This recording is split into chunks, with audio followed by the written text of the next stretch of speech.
ఈరోజు ఇక్కడ పూలే గారి విగ్రహానికి మరి మనందరం కూడా నివాళులు అర్పించుకొని స్ఫూర్తి పొంది అనేక కార్యక్రమాలు చేస్తున్నటువంటి సందర్భం కనపడతా ఉన్నది. ఈ రాష్ట్రంలో నిన్న గత సంవత్సర కాలంగా జాగృతి ఆధ్వర్యంలో చేస్తున్నటువంటి ఉద్యమానికి, అనేక బీసీ సంఘాలు చేస్తున్నటువంటి పోరాటాలకు, వివిధ రాజకీయ పక్షాలు చేస్తున్నటువంటి పోరాటాలకు స్పందించినటువంటి ప్రభుత్వం మరి బీసీ కుల జనగణనకు సంబంధించి కొంత డేటాను రిలీజ్ చేయడం జరిగింది. వాస్తవానికి ఇది భారతదేశంలో ఉన్నటువంటి పరిస్థితులన్నీ గమనంలోకి తీసుకుంటే ప్రజాస్వామికవాదులందరూ కూడా స్వాగతించాల్సినటువంటి క్షణం. డెఫినెట్గా ప్రజాస్వామ్యాన్ని బలోపేతం చేసే దిశలో ఒక మంచి ముందడుగు పడింది. మరి పడ్డటువంటి ముందడుగు అనేది ఏదైతే ఉందో అది బలహీనంగా పడ్డదా, లోపభూయిష్టంగా పడ్డదా అన్నది మాత్రం ఖచ్చితంగా మనం ఆలోచన చేసుకోవాల్సినటువంటి అవసరం ఉన్నది, ఆత్మవిమర్శ చేసుకోవాల్సినటువంటి అవసరం ఉన్నది. భారతదేశ స్వతంత్ర చరిత్రలో ఎన్నడూ కూడా బీసీల కులగన్న దేశవ్యాప్తంగా జరగలేదు, కేవలం బ్రిటిష్ వాళ్ళు ఉన్నప్పుడే జరిగింది. ఆ తర్వాత తెలంగాణ ప్రత్యేక రాష్ట్రంగా ఏర్పడ్డ తర్వాత గౌరవ ముఖ్యమంత్రి, అప్పటి ముఖ్యమంత్రి కేసీఆర్ గారి ఆధ్వర్యంలో తక్షణమే మనం సకల జనుల సర్వే ఒకటి చేసుకున్నాం, సమగ్ర కుటుంబ సర్వే చేసుకున్నాం. తద్వారా మనకు వచ్చినటువంటి డేటాను తీసుకొని అనేక కార్యక్రమాలు చేసుకోవడం జరిగింది. సో ఆనాడే ఒక మంచి ముందడుగు పడింది. అందులో డేటాను వాడుకొని మనం వివిధ కులాలకు అనేక రకాలైనటువంటి మంచి కార్యక్రమాలు చేసినాం.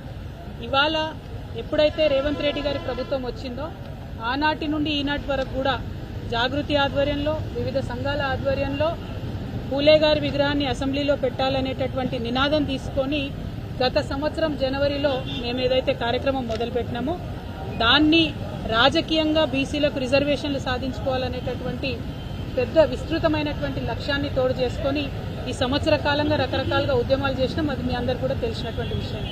మరి ఆ ఉద్యమాలకు తల ఒగ్గి కాంగ్రెస్ పార్టీ ప్రభుత్వం డెడికేటెడ్ బీసీ కమిషన్ వేయాల్సినటువంటి పరిస్థితి ఏర్పడ్డది. డెడికేటెడ్ బీసీ కమిషన్ ద్వారా లెక్కలు చేయాలి, ఎన్యూమరేషన్ చేయాలి అని మేమందరం కోరినా కూడా మా మాట పట్టించుకోకుండా ప్లానింగ్ కమిషన్ ద్వారానే ఇవాళ ప్లానింగ్ డిపార్ట్మెంట్ ద్వారా ప్రభుత్వం సర్వే చేయించడం జరిగింది. దానికి ప్రభుత్వం చెప్పినటువంటి సాకు ఏంటిది? ప్లానింగ్ డిపార్ట్మెంట్ దగ్గర మాత్రమే మనుషులు ఉన్నారు, మెన్ అండ్ మెషినరీ ఉన్నారు కాబట్టి ప్లానింగ్ డిపార్ట్మెంట్ నుంచి సర్వే చేసినామని చెప్పారు. ఓకే, వెల్కమ్ చేసినాం. కానీ ఆ సర్వే ఇవాళ ప్రతి ఒక్కరి మనసులలో ఉన్నటువంటి విషయం సరిగ్గా జరగలేదనేటటువంటి ఆలోచన ప్రతి ఒక్కరికి ఉన్నది. మీరు ఏ గ్రామంలో చూసినా, ఏ పట్టణంలో చూసినా మా ఇంటికి రాలేదు అనేటటువంటి ఒక మాట అన్ని చోట్ల వినబడుతున్నటువంటి మాట. ఇది నేను చెప్తున్నది కాదు, అన్ని కుల సంఘాలు, అన్ని రాజకీయ పక్షాలు ప్రతి ఒక్కరు కూడా మాట్లాడుతున్నటువంటి మాట. ఒకవేళ సర్వే సమగ్రంగా జరగకపోతే మరి ప్రభుత్వం ఇచ్చినటువంటి డేటా కరెక్టా కాదా అనేటటువంటి అనుమానం ఒకటి వస్తున్నది. ఇవాళ మీకు ఇక్కడ ఒక లెక్క నేను చెప్పదలిసి చాలా ముఖ్యమైనది, తెలంగాణ సమాజానికి చేరవేయవలసిందిగా మీడియా మిత్రులు నేను కోరుతా ఉన్నా. ఈ దేశంలో 2011లో జనాభా లెక్కలు చేయడం జరిగింది. 2011లో చేసినటువంటి జనాభా లెక్కలలో మన తెలంగాణ ప్రాంతంలో 83 లక్షల ఇండ్లు అంటే 83 lakh హౌస్ హోల్డ్స్ ఉన్నాయని చెప్పింది. ఆనాడు వాళ్ళు చెప్పినటువంటి జనాభా, కేంద్ర ప్రభుత్వం చేసిన జనాభా లెక్కల్లో 3,50,00,000 మంది జనాభా ఉందని చెప్పింది. ఏది 2011. 2014లో ఎప్పుడైతే తెలంగాణ రాష్ట్రం ఏర్పడ్డదో కేసీఆర్ గారు నిర్వహించినటువంటి సమగ్ర కుటుంబ సర్వే ఒకటే రోజులో చాలా పటిష్టంగా విదేశాలలో ఉన్న మన వాళ్ళని కూడా ఇంటికి రప్పించి చేసినటువంటి సర్వేలో వచ్చిన లెక్కలు ఏంటంటే 1,03,00,000 హౌస్ హోల్డ్స్ ఉన్నాయి మన దగ్గర. 1,03,00,000 హౌస్ హోల్డ్స్, 3,68,00,000 జనాభా అని ఆనాడు మనం అనుకున్నాం.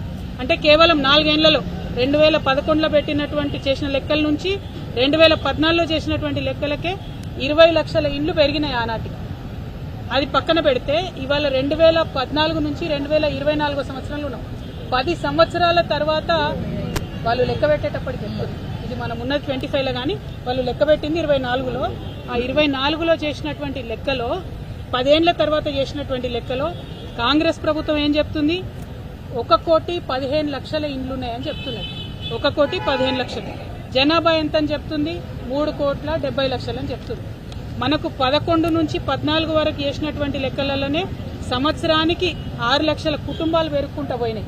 ఆ లెక్కన చూసుకుంటే ఈ 10 ఏళ్లలో ఎన్ని ఇండ్లు పెరగాలి? కనీసం 60 లక్షల కుటుంబాలు పెరగాలి. ప్రపంచంలో ఏ మూల ఏ క్షణం ఏం జరుగుతుందో వేగంగా తెలుసుకోవడానికి తొలి వెలుగు వాట్సాప్ ఛానల్ని ఫాలో చేయండి.